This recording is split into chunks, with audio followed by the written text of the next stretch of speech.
Por favor, abran sus Biblias en Mateo 7, Mateo capítulo 7. Para aquellos que no tengan Biblia, estaremos proyectando también el pasaje en la pantalla. Vamos a tener un momento de oración antes de la lectura. Oremos. Señor, cuán glorioso es cantar que nuestro Señor Jesucristo es nuestra esperanza en vida y muerte. Nos gloriamos en proclamar tal realidad.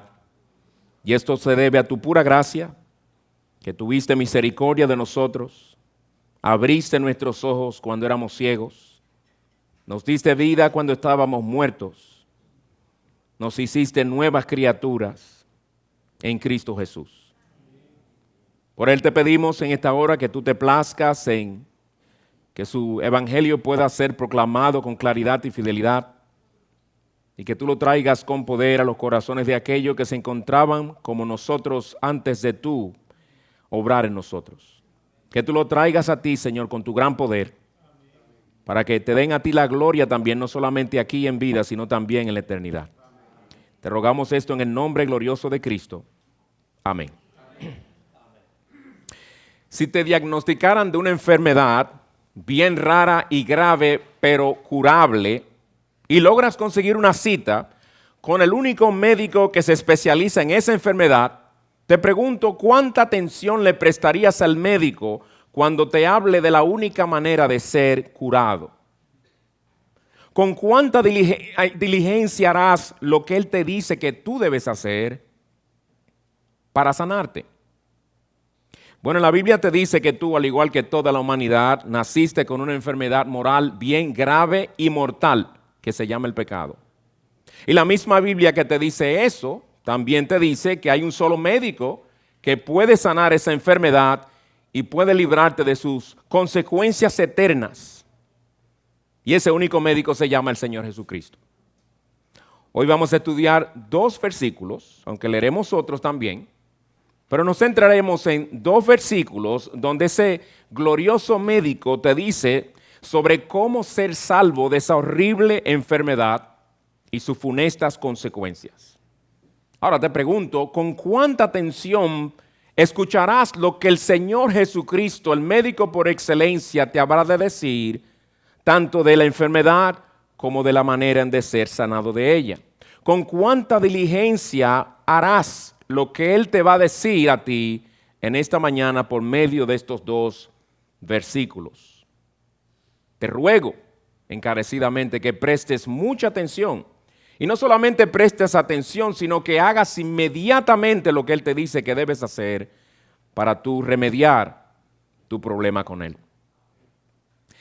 Y donde el Señor nos dice estas palabras es en Mateo 7, versículos 13 y 14, que serán el texto de nuestro mensaje en esta mañana. Mateo 7, versículo 13 dice: entren por la puerta estrecha, porque ancha es la puerta y amplia es la senda que lleva a la perdición, y muchos son los que entran por ella. Pero estrecha es la puerta y angosta la senda que lleva a la vida, y pocos son los que la hallan. Para conectar estos versículos con su contexto, debemos recordar que se encuentran al final del muy conocido Sermón del Monte, el sermón más extenso que aparece del Señor Jesucristo en todo el Nuevo Testamento. Va desde el capítulo 5, versículo 1 de Mateo, hasta el capítulo 7, al final del capítulo. Un sermón poderoso, un sermón en el cual el Señor, con sencillez pero con gran sabiduría, le presenta al hombre la condición en la que se encuentra, le presenta al hombre la verdadera aplicación de la ley, aún hasta lo más íntimo de su ser. Le habla aún también de las características de los súbditos del reino de Cristo en las llamadas bienaventuranzas.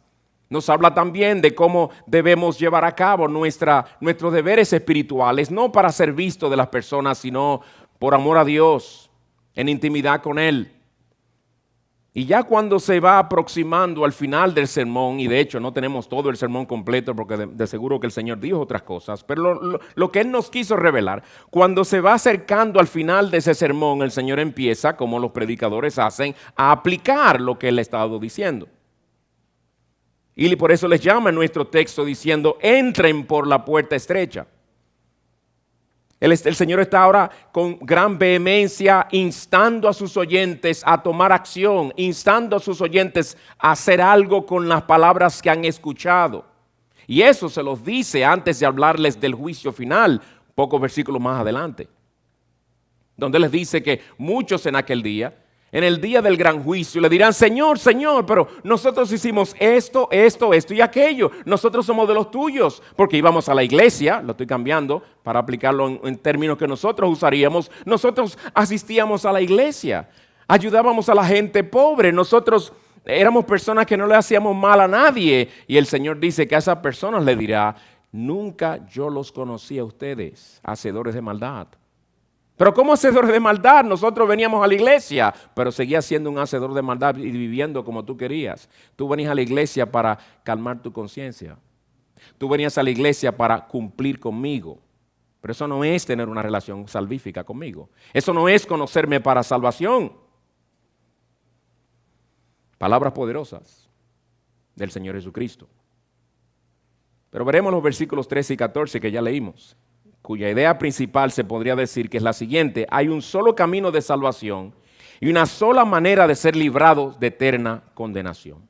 Repito, hay un solo camino a la salvación y solo una manera de ser librado de eterna condenación. Y el bosquejo que vamos a seguir es bien simple, es el siguiente. En primer lugar, veremos dos puertas, de las que el Señor nos habla aquí. En segundo lugar, dos grupos. En tercer lugar, dos destinos. Y en cuarto lugar, una exhortación urgente. Veamos primero dos puertas. Como se habrán dado cuenta si leyeron con atención el texto que leímos, el Señor habla de dos puertas. Una es la puerta estrecha y la otra es la puerta ancha.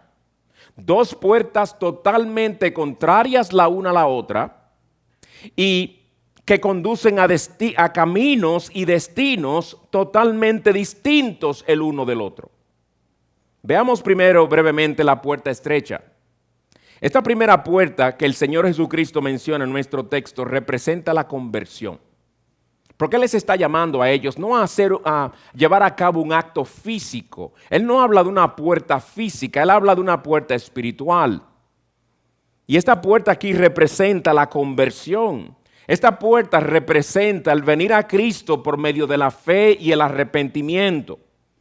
Ahora uno puede que se pregunte al leer esto de una puerta estrecha, ¿por qué escoge el Señor hablar de esa puerta como una puerta estrecha? ¿Por qué no mejor decir una puerta ancha que habla de lo amplia que es la misericordia de Dios? ¿No debería más bien decir una puerta ancha? Porque la presenta como una puerta estrecha. Bueno, mi amigo, debo decirte que esta puerta no es estrecha porque la misericordia y el amor de Cristo sean estrechos. No lo es. Su misericordia es infinita. Su amor es incomprensible. Es más bien una puerta estrecha por lo difícil que es para el pecador ser salvo. Su estrechez tiene que ver con nuestra naturaleza pecaminosa y no con el corazón del Salvador. Déjame explicártelo un poquito mejor. Cuando nuestro padre Adán pecó, nos enseña la Biblia, nosotros pecamos en él. Y desde ese día nosotros todos nacemos con una naturaleza pecaminosa. Es decir, que nacemos con una mente y una voluntad inclinada a hacer lo que ofende a Dios. Con razón dice en Romanos 8, versículo 7, hablando de nuestra manera de pensar, nuestra mente, la mente puesta en la carne, es enemiga de Dios. Porque no se sujeta a la ley de Dios, pues ni siquiera puede hacerlo. Esa es nuestra condición natural. Somos por naturaleza enemigos de Dios. Nos oponemos a su ley, nos oponemos a su voluntad, no procuramos agradarle. Esa no es nuestra inclinación natural. Y peor aún, no amamos ni buscamos a nuestro Creador. De ahí que en Romanos 3 nos dice, no hay quien busque a Dios. Pero yo conozco mucha gente que busca a Dios, dirás tú. Yo soy uno de ellos. Sí hay mucha gente que busca a Dios, pero no como Dios quiere que le busquen. Lo buscan por razones ulteriores. Lo buscan por algún beneficio personal. Lo buscan para que le quite alguna enfermedad. Lo buscan para que ayude a su hija que tiene problemas. No lo buscan para salvación. No lo buscan porque reconocen que necesitan un Salvador. No lo buscan porque saben que necesitan ser reconciliados con ese Dios contra quien han pecado. Por eso es que para poder entrar por esta puerta estrecha, se requiere un nuevo nacimiento, un corazón nuevo. En otras palabras, se requiere una obra sobrenatural del Espíritu de Dios que nos lleve de la muerte a la vida espiritual. Es lo que la Biblia nos enseña. Cuando aquel hombre muy religioso llamado Nicodemo se acercó al Señor Jesucristo y empezó a reconocer que Él había venido de Dios y que era porque era evidente por las grandes obras que Él hacía, en vez del Señor decirle a él, gracias Nicodemo, por fin un fariseo, reconoce lo que tú has reconocido. Te reconozco eso que has hecho, que es realmente asombroso. Lejos de eso, el Señor vio una necesidad espiritual en ese hombre. Debajo de todo ese ropaje religioso, el Señor vio a un hombre perdido. Y fue franco con él. Y fue directo. Y le dijo, mira, Nicodemo, a ti hay que hacerte otra vez. Tú tienes que nacer de nuevo. Así de dañado nos ha dejado el pecado a nosotros. Así de trastornado estamos por causa de nuestra condición pecaminosa, que el Señor Jesucristo dice, a ti hay que hacerte nacer otra vez. Y Él dice ahí en ese pasaje el Señor que hay que nacer de arriba. Dios tiene que hacerte nacer de nuevo. Y mi amigo, por eso es que el Señor llama en este texto la puerta de salvación una puerta estrecha. Pero además esta puerta es estrecha también porque exige de todo el que entra por ella que abandone su vida de pecado. Nuestro egoísmo no cabe por esa puerta. Nuestro amor por los placeres de la carne es un bulto demasiado grande que tampoco cabe por esa puerta. Y con esto no estoy diciendo que debemos dejar nuestro pecado para entonces venir a ser salvos. No me malentiendan. Lo que estoy diciendo es que cuando el Señor dice entren por la puerta estrecha, presupone con ese título, puerta estrecha, que el que va a entrar tiene que abandonar su pecado. No puede seguir viviendo para Él. Tiene que haber un verdadero arrepentimiento, un verdadero abandono del pecado para vivir para Cristo como su Señor. Es la idea. Nuestro orgullo, nuestras mentiras, nuestra hipocresía, nuestro odio, nuestro rencor, ese sentido que tenemos de lo muy bueno que somos, nuestras fornicaciones, adulterios, etcétera, tampoco caben por esa puerta estrecha. Todos esos bultos hay que dejarlos fuera. Con razón la Biblia cuando habla del cristiano, habla de él como una persona totalmente transformada. En 2 Corintios 5:17 dice, de modo que si alguno está en Cristo, nueva criatura es. Lo tuvieron que hacer otra vez, en un sentido espiritual.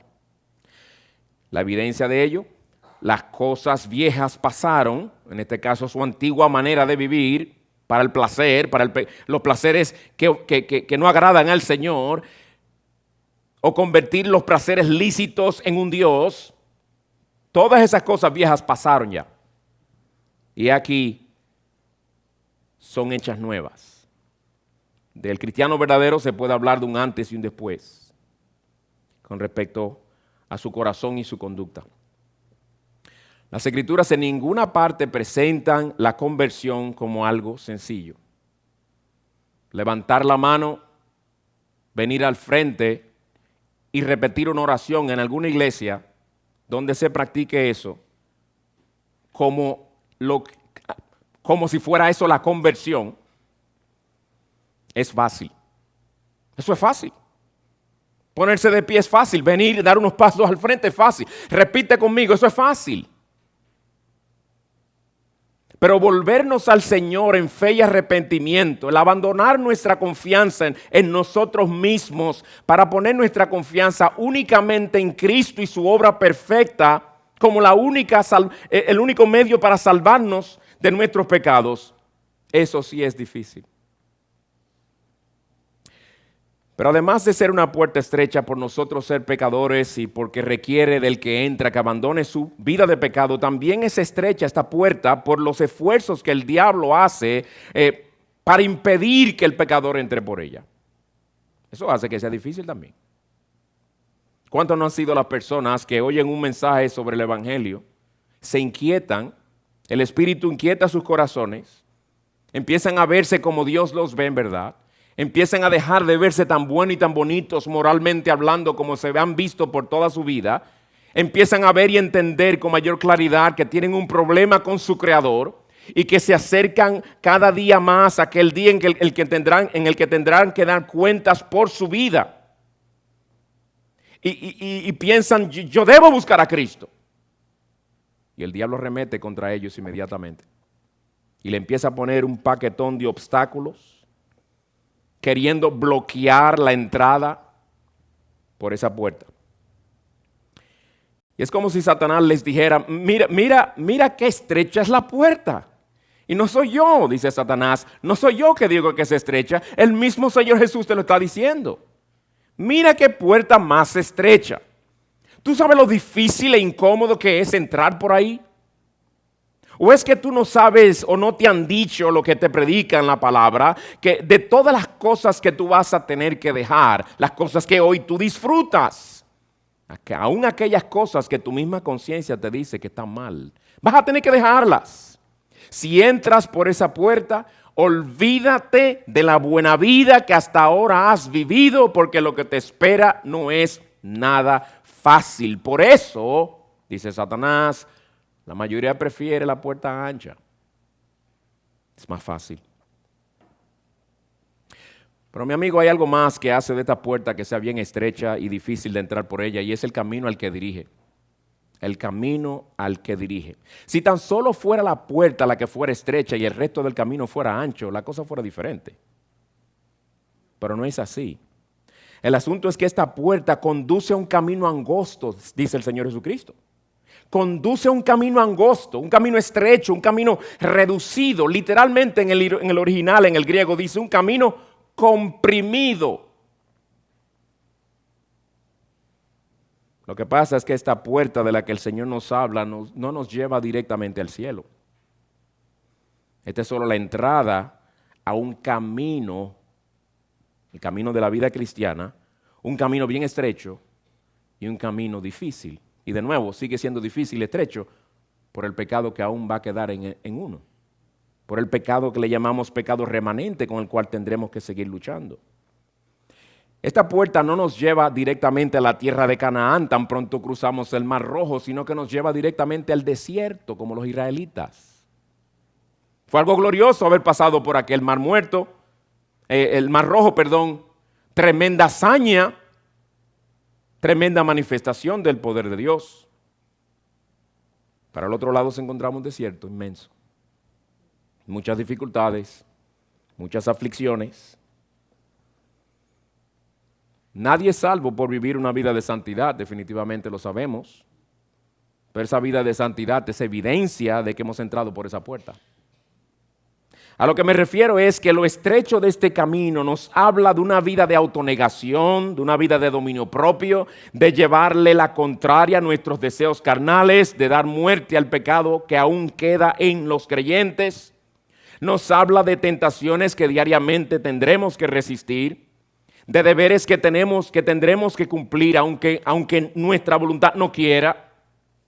Nos habla de las complicaciones que habrá que soportar, de lo agonizante que será nuestra lucha contra el diablo, el cual arremeterá contra nosotros ferozmente.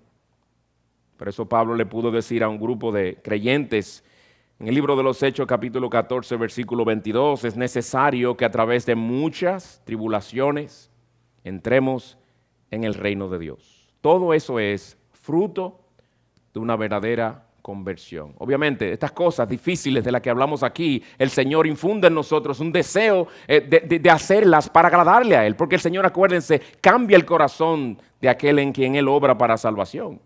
No estamos hablando de que el creyente hace estas cosas de mala gana. No, las hace con deseo de ser mucho más fiel al Señor, pero reconocerá siempre que es débil y necesita de la gracia del Señor.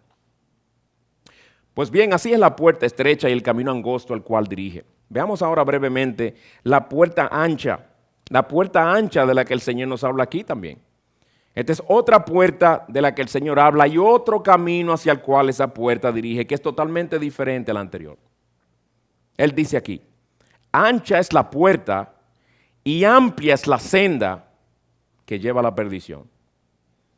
Esta es una puerta por la que todos entramos tan pronto nacemos. Muy diferente a la otra. Si nosotros no somos pecadores porque pecamos, nosotros pecamos porque somos pecadores. Pecamos porque ya nacimos pecadores. Como en el Salmo 58:3 se nos dice con toda claridad, desde la matriz están desviados los impíos. Desde su nacimiento se descarrían los que hablan mentiras. Desde la matriz, desde el nacimiento. ¿Qué sucede? Estamos desviados y descarriados. Así somos. Nadie tuvo que enseñarnos a ninguno de nosotros a pecar contra Dios. Toma por ejemplo la mentira. ¿Quién te enseñó a mentir?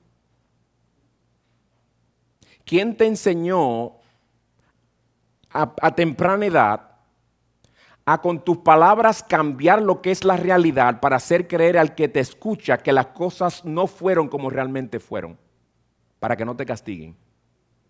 Y con todo el chocolate en la boca diciendo, no, yo no me comí la galletita de chocolate. Dime quién fue que te enseñó eso. Nuestra propia naturaleza, así nacimos. Pecamos porque somos pecadores. ¿Quién te enseñó a echar rabieta? Tú viste un video que papi y mami te pusieron en YouTube dándote lecciones prácticas paso por paso de cómo hacer una rabieta cuando no te gustara la voluntad de tu papá y tu mamá. El primer paso, da muchos golpes con los pies. Segundo paso, da un chillido altísimo que penetra los tímpanos de tus padres. Tírate al suelo y empieza a patalear como un loco. Cada vez que papi y mami te digan una palabra monosilábica que se llama no. Nunca te tuvieron que enseñar eso. A mí no me lo enseñaron porque nacemos pecadores. Y el que tiene niños, ha criado, se recordará que esto que estoy diciendo, que es lo que la Biblia enseña, que desde la matriz, desde nuestro nacimiento, nos desviamos y nos descarriamos. No hay que convencer a nadie de esa realidad.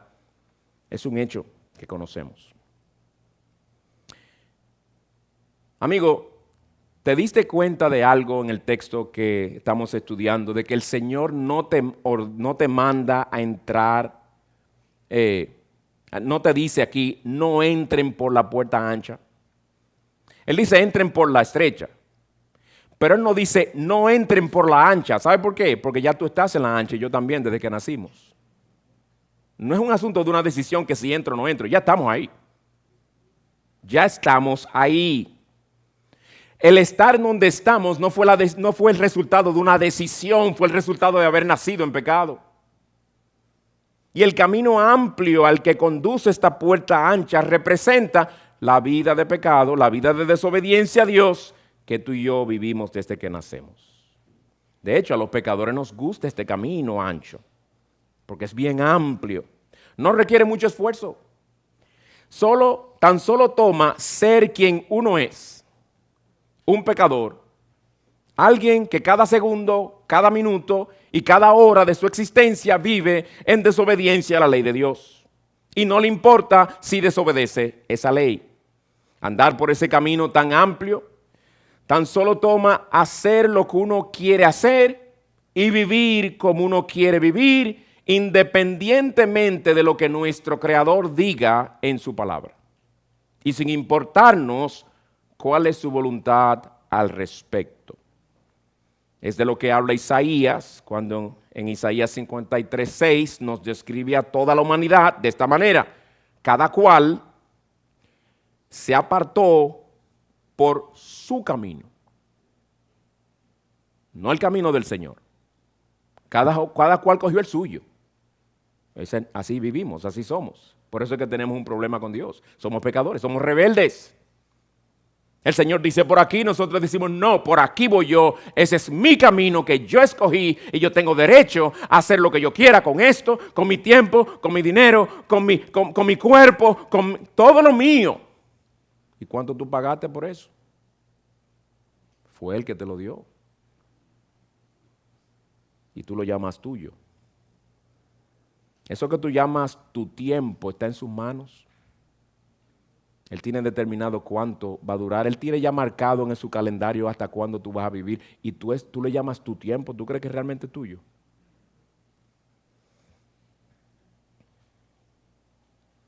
Además, es un camino ancho porque podemos andar por él cómodamente, llevando todo el equipaje de nuestros pecados que querramos. No hay nada que dejar. Es un camino sin restricciones. Por eso es que cuando Pablo habla de cómo nosotros los cristianos vivíamos antes de que Cristo nos salvara, lo describe de esta manera en Efesios 2:3. Todos nosotros en otro tiempo vivíamos en las pasiones de nuestra carne, satisfaciendo los deseos de la carne y de la mente. Así vivíamos.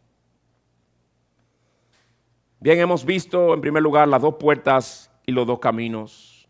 Los demás puntos serán mucho más breves, no se asusten. Las dos puertas y los dos caminos. Veamos en segundo lugar los dos grupos de lo que el Señor nos habla aquí. Los dos grupos. Las dos puertas y sendas de las que el Señor nos habla en nuestro texto tienen que ver con todo ser humano que jamás haya existido sobre esta tierra. Tiene que ver con todo el que exista hoy, tiene que ver con todo el que existirá en el futuro. Por lo tanto, lo que el Señor dice aquí en nuestro texto tiene que ver contigo y tiene que ver conmigo. Todos los que estamos reunidos en este lugar, nos encontramos andando en uno de esos dos caminos. No hay punto neutral. O tú estás en el camino ancho o en el camino estrecho. Por lo tanto, de lo que estamos hablando aquí tiene que ver contigo y conmigo.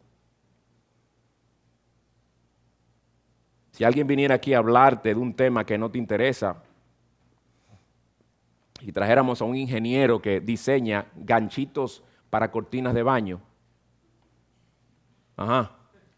háblame de algo práctico, háblame de algo que me resuelva mi problema económico, háblame de algo que me ayude. No tendría nada que ver porque yo no sé la última vez que tú habías pensado en cortinas de baño. Tú no piensas en eso. Son cosas irrelevantes para nosotros. De lo que Cristo está hablando que es sumamente relevante para ti y para mí. Esto quiere decir que además del Señor hablarnos del gran contraste que existe entre las dos puertas y los dos caminos a los que dirigen, también nos plantea otro gran contraste, el contraste entre todas las personas y su relación con estas dos puertas y estos dos destinos. De ahí que por un lado, cuando el Señor habla de la puerta estrecha, nos dice, pocos son los que la hallan. Por otro lado, cuando nos habla de aquellos que han entrado por la puerta ancha y el camino que conduce, nos dice, muchos son los que entran por ella. Pocos, muchos. Tú estás en uno de esos dos. El Señor dice que pocos encuentran la puerta estrecha y pocos andan por la senda angosta. La puerta estrecha, esa puerta de salvación de la que el Evangelio le habla al pecador, es una por la que muchos le pasan al lado y ni les interesa esa puerta. No le dan importancia.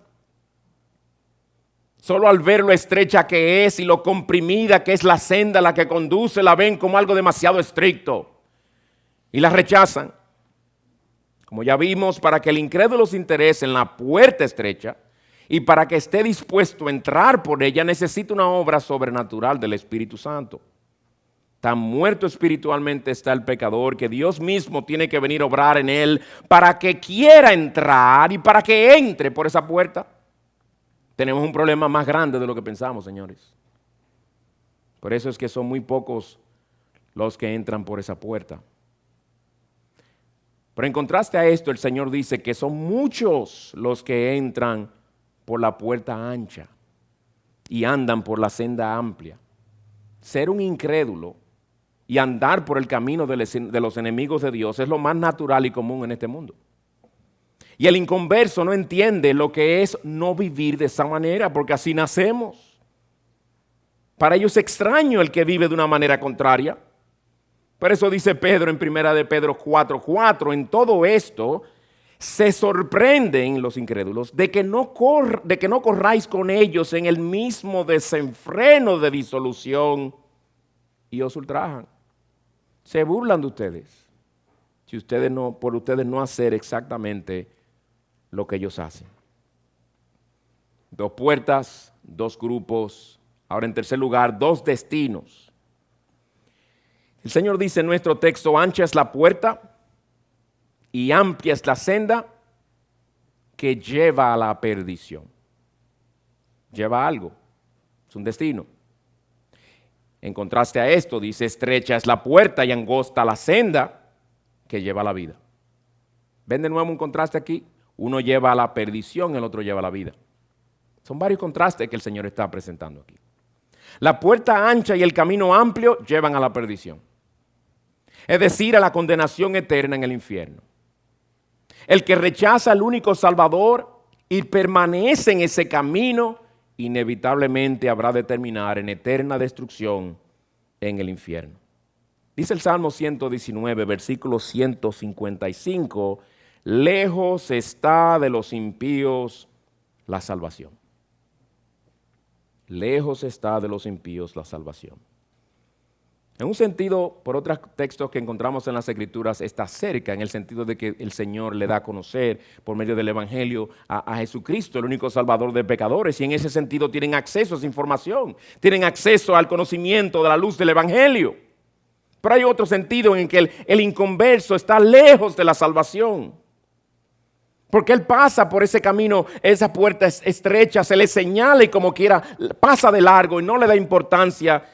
Y cada vez más se aleja de la puerta estrecha, cada vez más se aleja del Dios de salvación, del camino a la salvación, y lo que está haciendo cada día es asegurando su condenación final. En ese sentido se aleja, lejos está de los impíos la salvación.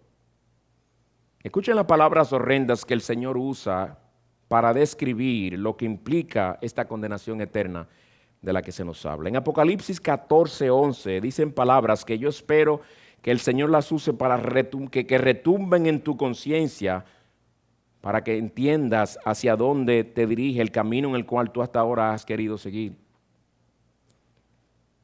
Y el humo de su tormento, del tormento de los que serán condenados al infierno. Y el humo de su tormento asciende por los siglos de los siglos, por la eternidad. Y no tienen reposo ni de día ni de noche los que adoran a la bestia y a su imagen y cualquiera que recibe la marca de su nombre.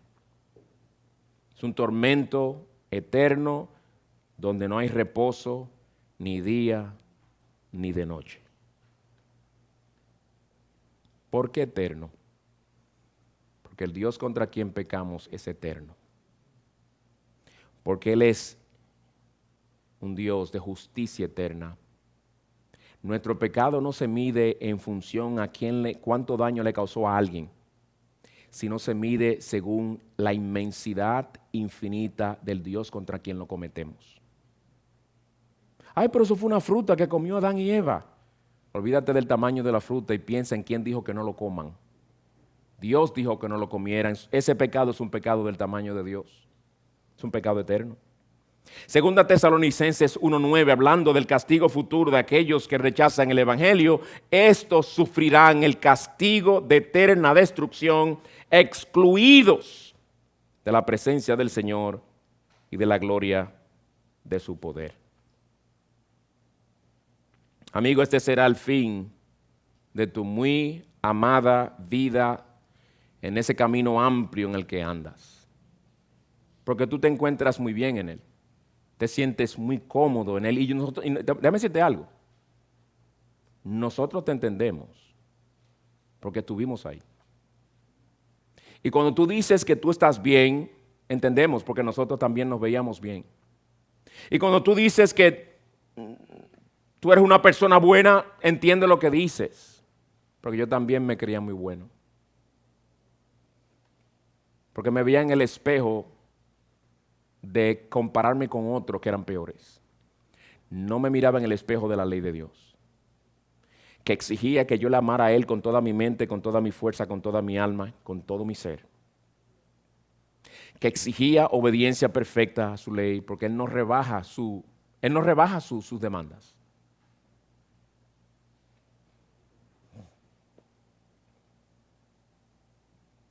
El camino que te gusta, porque en Él puedes fornicar, adulterar y, como dices, gozar de la vida.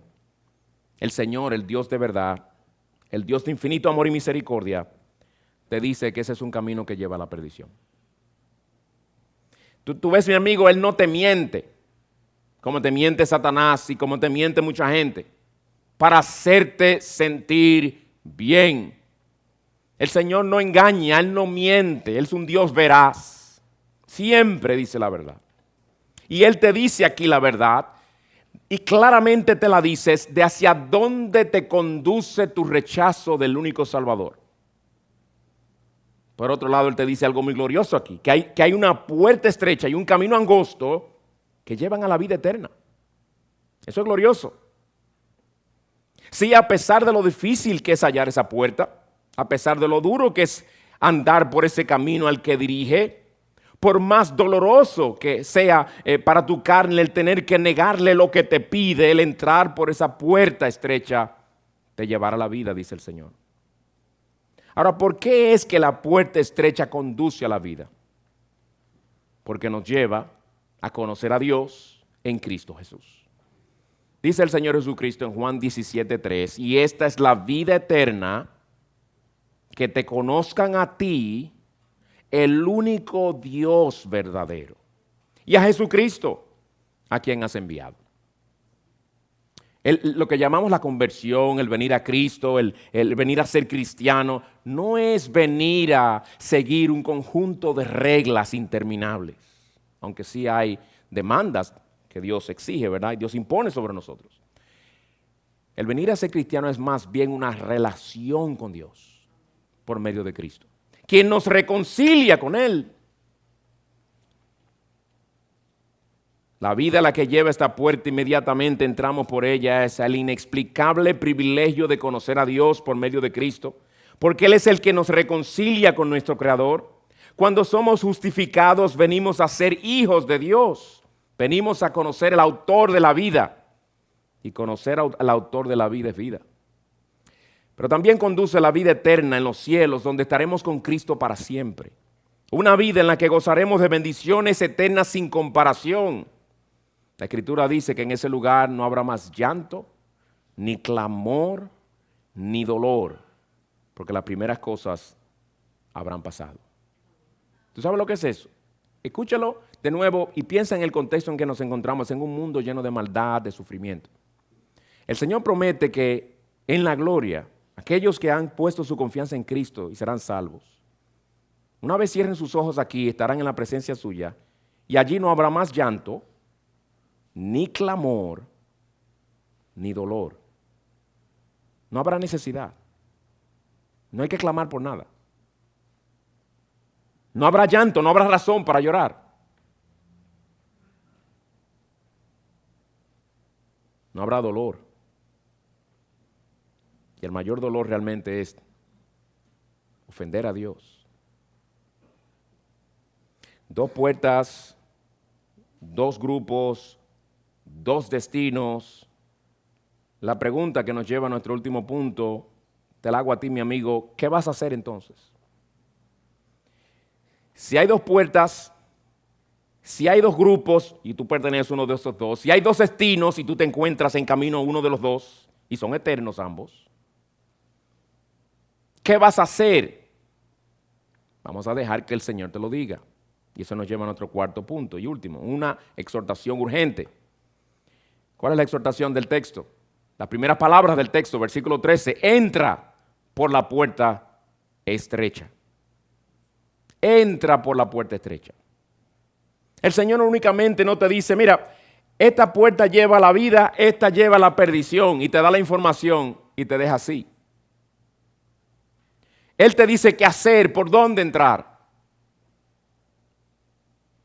Esta mañana Él te presenta el buen camino y el mal camino, la vida eterna y la condenación eterna. Pero fíjate que Él no te dice, tú escoge. No, Él es grande en misericordia y te dice cuál debes escoger para el bien de tu alma. Si Él te dejara escoger, tú vas a escoger seguir donde tú estás, porque a ti no te interesa Cristo. Y no te lo digo como un insulto, yo era así también, a mí no me interesaba el Señor. ¿Para qué? Si yo era bueno. ¿Yo le hacía mal a alguien? No. Yo mataba lagartos a veces en el patio de mi casa. Y sí, uno hace sus travesuras. Pero lo que se le llama malo en la sociedad, no. Nos sentiríamos muy cómodos. Por naturaleza vamos a escoger seguir ahí. Como tú hasta ahora has escogido seguir donde estás, porque te aseguro que esta no es la primera vez que tú escuchas sobre el Evangelio. Yo estoy seguro de eso, aunque nunca te lo haya preguntado. Porque el Señor es grande en misericordia y te ha llamado a Cristo muchas veces. Pero es ahí donde estás, en el mismo lugar donde Él te dice que no deberías estar. El Señor te dice en su gran amor y misericordia, entra por la puerta estrecha. Muy parecido a las palabras de Ezequiel 33:11, donde el Señor dice, vivo yo, declara el Señor Dios, que no me complazco en la muerte del impío, sino en que el impío se aparte de su camino y viva. Vuélvanse de sus malos caminos. ¿Por qué han de morir? Oye esa pregunta. ¿Por qué tú vas a morir cuando te están señalando el camino a la vida eterna? ¿Por qué? Entren por la puerta estrecha, porque ancha es la puerta y amplia es la senda que lleva a la perdición. Mira, estas primeras palabras, entran por la puerta estrecha, que son 5 palabras, es el énfasis del texto que estamos estudiando. Si te vas a ir con algo del sermón de esta mañana, vete con estas palabras, entra por la puerta estrecha, y que eso retumbe en tu mente y en tu corazón hasta que te encuentres allá adentro, por la gracia del Señor. Todo lo demás que el texto dice es el Señor explicándote. Él no te debe explicaciones, ni a mí tampoco. Explicándote por qué Él tan encarecidamente te exhorta a entrar y te manda a entrar por la puerta estrecha. Entren por la puerta estrecha, oye ahora, porque ancha es la puerta y amplia la senda que lleva a la perdición. Entra por esa, porque la otra tú vas en camino a la perdición. Entra por esa. Estrecha es la puerta y angosta la senda que lleva a la vida, pero entra. Y pocos son los que la hallan. Entra. No sigas de indiferente. Entra. Amigo, no sigas desperdiciando tu tiempo cuando tú ni sabes cuánto tiempo te queda. Y especialmente sabiendo que andas por el camino que cada día te acerca más a la perdición eterna. Toma en serio la advertencia del Señor cuando te dice, ancha es la puerta y amplia la senda que lleva a la perdición. Es una advertencia. Es para tu bien eterno que Él te llama a entrar por esa puerta, por la fe y el arrepentimiento. Puerta que te llama a poner tu confianza únicamente en Cristo y su obra perfecta en la cruz del Calvario. A eso Él vino, a salvar pecadores. Cristo no vino a establecer ejemplos. Cristo no vino a ser un símbolo navideño. Cristo no vino a ser un bebecito en un pesebre debajo de un árbol, pobrecito bebé. Cristo no vino a eso. Cristo no vino a morir para que le cojan pena en la cruz el pobre Señor, o para que dejemos de comer ciertos alimentos la Semana Santa. Él vino a salvar pecadores. Estamos en urgente necesidad, y todavía lo estamos, de que esa obra poderosa se nos aplique para salvación. Él no vino a resolver problemas. Él no te promete resolver problemas. Él no te promete que si vienes a Él te dará riquezas o te resolverá tu salud. No. Toda esa gente que tú ves en los evangelios que el Señor sanó y aún resucitó, como a Lázaro y la hija de Jairo, murieron. Llegó el momento en que murieron. Pero una vez tú estás en Cristo, aún la muerte, la enemiga poderosa llamada muerte, no tendrá victoria sobre ti. Deja de pensarlo tanto entonces y ponte a buscar al Señor como jamás lo has buscado. Búscale, que Él dice en su palabra que el que lo busca con diligencia lo hallará. Clama a Dios que obre en tu corazón. Sí, ve a Él con toda tu apatía y frialdad. Dile, Señor, yo no siento absolutamente nada. Es más, lo que dijo el predicador ahí ni me interesó. Yo traté de distraerme y ni oí bien lo que dijo. Pero Señor, yo escuché que solamente tú puedes hacerme nacer de nuevo. Solamente tú puedes darme un corazón nuevo, y tan mal estoy espiritualmente, Señor, que si tú no obras por tu espíritu y abres mis ojos, yo seguiré siendo ciego. Si tú no dices, levántate, yo seguiré estando muerto. Si tú no me haces otra vez, estoy perdido. Clama a Él. Él se deleita en responder ese clamor. Pídele que te haga entrar por esa puerta, por su gracia poderosa. Pídele que te haga uno de los pocos que la hayan, para que entres por ella para salvación. Todo lo que Cristo hizo por su amor en la cruz del Calvario fue para la salvación de pecadores ingratos e indignos como nosotros. Él sufrió por pecadores que le escupen, que lo odian, que lo desprecian, que desprecian su misericordia. Él murió por pecadores así para declararlos justos, para hacerlos aceptos delante de Dios. Para eso Él vivió esa vida perfecta que vivió, para que cuando tú confíes en Él, esa obediencia perfecta sea puesta a tu cuenta y Dios te vea tan obediente, perfectamente obediente a su ley como lo es su propio Hijo. Entonces, mi amigo, concluyo preguntándote, ¿por qué seguir despreciando un amor tan grande que no mereces? ¿Por qué seguir mostrándote indiferente para con el Salvador tan lleno de misericordia y gracia como Jesús? ¿Por qué morir teniendo tan cerca de ti al médico y la única cura para tu enfermedad mortal? ¿Por qué morir? Amigo, ve a Cristo hoy y pídele que te perdone todos tus pecados, tu desprecio, tu indiferencia, tu incredulidad, tu dureza. Y te aseguro de que encontrarás en Él un Salvador compasivo, misericordioso, que será pronto en perdonar todos tus pecados y hacerte acepto delante de Dios, reconciliarte con Él y darte la vida eterna que Él promete a todo aquel que entra por esa puerta. Que Él así lo haga para contigo en este día y que tú tomes en serio su palabra. Vamos a orar. Señor, gracias te damos por este pasaje. Gracias te damos a aquellos de nosotros en quienes tú obraste, para que nosotros entráramos por esa puerta estrecha. Gracias, Señor, porque nos encontramos en el camino angosto y ciertamente es difícil, pero también un camino lleno de gozo, lleno de deleites espirituales, llenos de esperanza sabiendo que nuestra obra en ti no es en vano. Te rogamos, Padre, por aquellos que aún no te conocen, que tú tengas de ellos misericordia como tuviste de nosotros, y los vuelvas a ti y los forces a entrar. Glorifícate en la salvación de pecadores entre nosotros. En Cristo te lo pedimos y para su gloria. Amén.